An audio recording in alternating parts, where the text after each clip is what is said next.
Hey everyone, welcome to my channel. In today's video, I'm going to show you how to recover deleted messages on Facebook Messenger using the latest version of the app. You can also follow these steps on facebook.com as well. So let's get started. First, go ahead and open up Messenger. At the top, tap on the menu icon to access the options.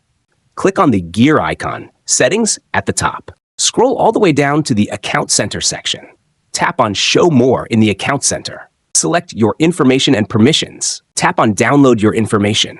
Tap on Download or Transfer Information. Tap on Available Information. Tap on Download to Device. You can specify a date range, so if you deleted a message last week, last month, or even years ago, you can adjust the time frame accordingly.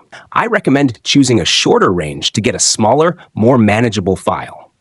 Once it's ready, download the file to your phone. Open it in your Files app or a text viewer to see your recovered messages, along with timestamps. If you found this helpful, smash that like button, subscribe for more tech videos, and open a notification for our next coming videos.